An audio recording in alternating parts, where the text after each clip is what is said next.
Hi everybody, I'm Hub Arkush for Pro Football Weekly, along with our executive editor, my big brother Dan, as we preview the Saturday night edition of NFL Divisional Playoffs 2012. It is the San Francisco 49ers, the NFC's number 2 seed, hosting the number 3 seed, the Green Bay Packers. Now Dan, you cover both these clubs for Pro Football Weekly all season long. I will actually be on the sidelines, part of the national radio broadcast for Dial Global this one, so I think we've both studied them quite a bit. Let's start with the visiting Green Bay Packers. They're starting to play pretty good football. This team is starting to remind some people of what happened 2 years ago, particularly the boost they got from getting Charles Woodson back last Saturday.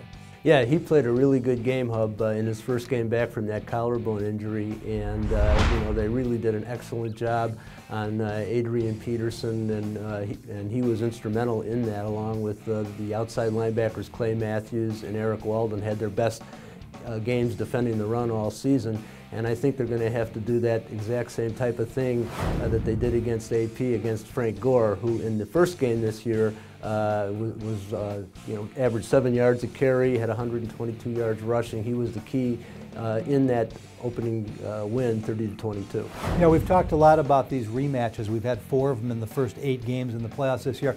That one maybe we throw out the most because it was so early in the season and because that was Alex Smith. The story for the San Francisco 49ers, certainly Frank Gore, Michael Crabtree, can Vernon Davis find whatever's missing, but at the end of the day it's going to come back to Colin Kaepernick in his first playoff start.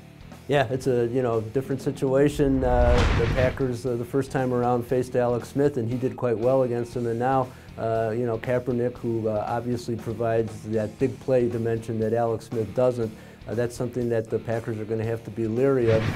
The thing is, the receiving core, for the Niners has been whittled down, having lost Mario Manningham. So it really, it boils down to Michael Crabtree, who's been excellent, especially picking up yards after the catch, and Randy Moss. We'll have to see, exactly what he has left in the tank. I think he's going to have to be a factor in this game for the Niners to, have a chance. Well, here's my question for you about Kaepernick, Dan, because he's had a great year, his first year as a starter, or half a season, we should say, but late in the New England game, when things started to get away, and then the following week in Seattle, it looked at times like the moment was too big for him. And the next time that test is going to have to be passed is in this football game.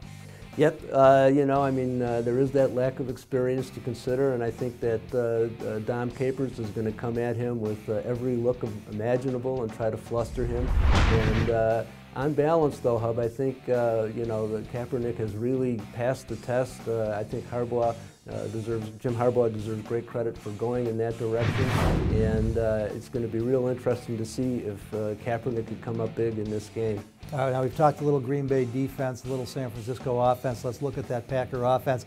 The offensive line is going to continue to be a work in progress, but it's better now, or at least seems a little more sturdy, with Evan Dietrich Smith at center. Jeff Saturday finally admitted he couldn't do it anymore, but they're not consistent enough. You turn that around, though, if Justin Smith goes at all, he's limited, and Aldon Smith has not had a quarterback sack since Justin Smith got hurt.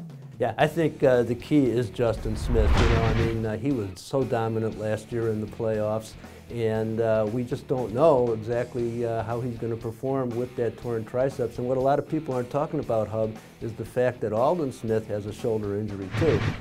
That could be partially responsible for him not having sacks lately. So I think that real interesting Packer ground game that they have going now, they're going to go right at Justin Smith, find out right away whether or not he's going to be able to be the usual type of Justin Smith. All right, and some fascinating karma in this game. I know karma doesn't fit in these previews, but it was, I believe, 7 or 8 years ago. Mike McCarthy was working in San Francisco as an assistant.